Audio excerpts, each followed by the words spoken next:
Hamas युद्ध की बात कर लेते हैं। इसमें भी चौधरी बनने की कोशिश अमेरिका की तरफ से की गई। चुनाव जीतने पर ट्रंप ने युद्ध रुकवाने का दावा किया। जनवरी से मार्च तक 2 महीने का सीजफायर हुआ भी। 18 मार्च को इजराइल ने फिर से गाजा पर अटैक कर दिया और ट्रंप जो शांति कायम कराने की बात कर रहे थे वो पूरी तरह से विफल रहे। ये दूसरी बार फेल हुए थे डोनाल्ड ट्रंप राष्ट्रपति बनने के बाद। अब तीसरे दौर की बात करते हैं। इजराइल ईरान युद्ध जो इस वक्त चल रहा है, ईरान के परमाणु प्रोग्राम का अमेरिका शुरू से विरोधी रहा है और अमेरिका की शह पर ही इजराइल ने हमले शुरू कर दिए। ईरान के आक्रामक रुख से इजराइल को बहुत नुकसान हुआ है। बहुत से शहर, अभी हम आपको तस्वीर भी दिखाएंगे, कैसे पूरी तरह से मलबे में तब्दील हुए हैं और दुनिया को लग रहा था कि अमेरिका इस युद्ध में उतरेगा, इजराइल का साथ देगा। लेकिन ट्रंप ने बढ़ते युद्ध को देखते हुए G7 की बैठक बीच में छोड़ दी। आपको याद होगा, हमने आपको तस्वीर प्रहार में दिखाई थी कैसे एक दिन पहले ही बैठक छोड़कर निकल गए थे।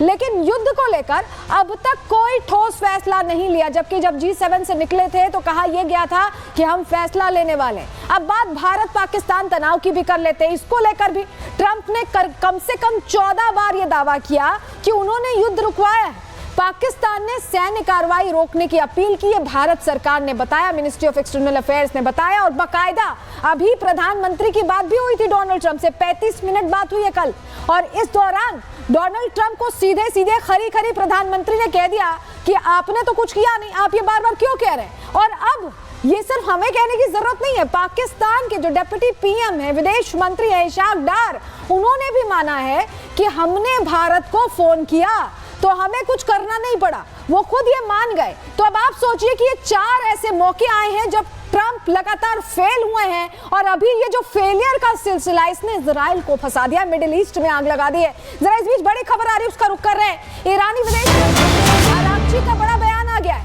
वार्ता के लिए अमेरिकी अनुरोध को ठुकराया है। अमेरिका ने ईरान से बातचीत का अनुरोध किया था, इजरायली हमले बंद होने के बाद ही बातचीत होगी।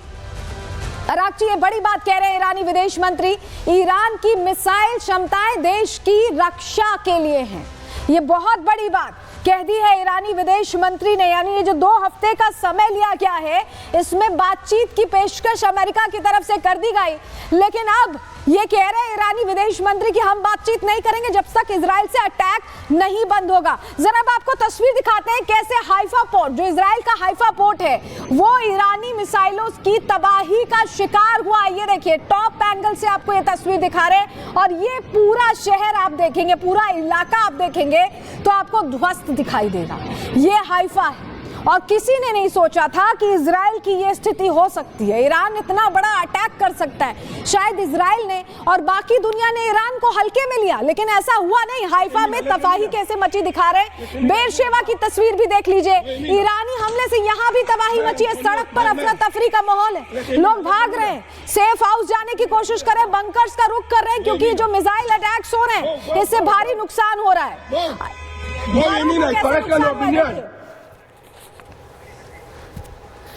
और जरा अगली तस्वीर आपको दिखाते हैं, देखिए घरों को कैसे नुकसान पहुंचा। ये अंदर की तस्वीर आप देखिए, सब कुछ तहस नहस हो गया। जो लोग अंदर होंगे सोचिए कैसे उनकी जान पर बनाई होगी।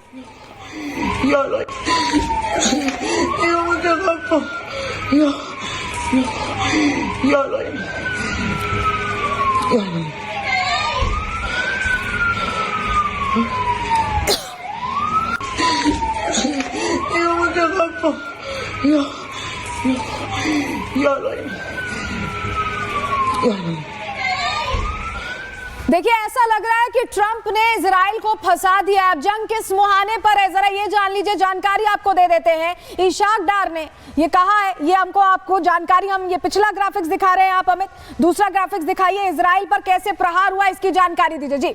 तो इजराइल ईरान के बीच 8 दिन से ये जंग जारी है।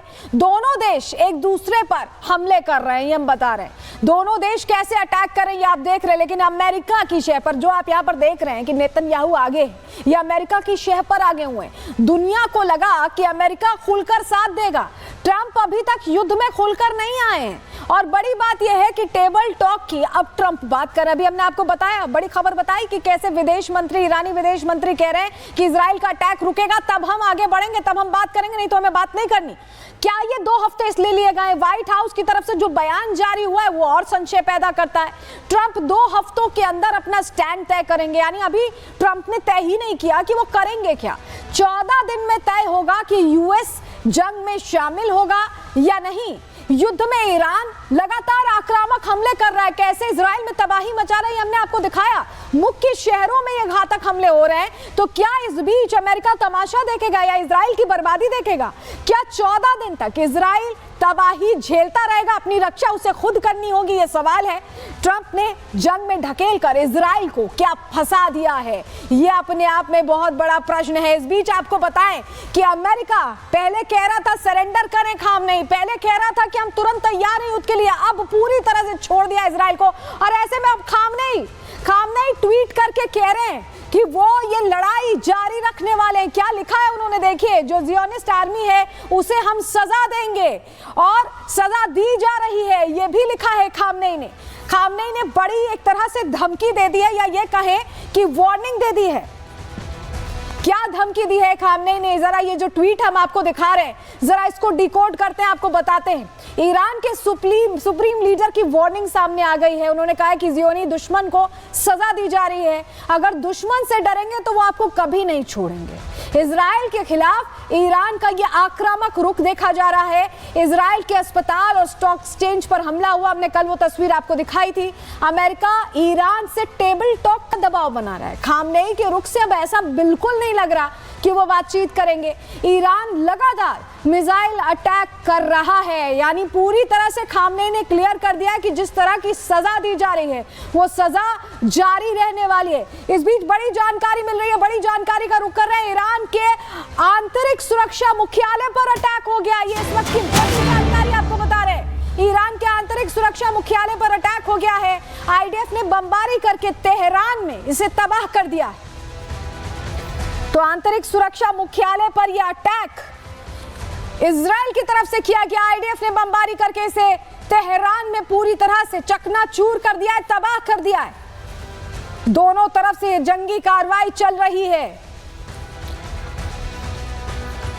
लेकिन खामनेई ने जिस तरह से अपना रुख दिखाया उससे लग रहा है कि डोनाल्ड ट्रंप घबरा गए हैं। क्यों हम ऐसा कह रहे हैं? क्योंकि मिडिल ईस्ट में भारी तबाही के जिस तरह के संकेत मिल रहे हैं, इसके बाद से ईरान के हमलों से अमेरिका टेंशन में, कंफ्यूजन में भी है और टेंशन में भी है। ईरान के मिसाइल अटैक से अमेरिका घबरा गया है।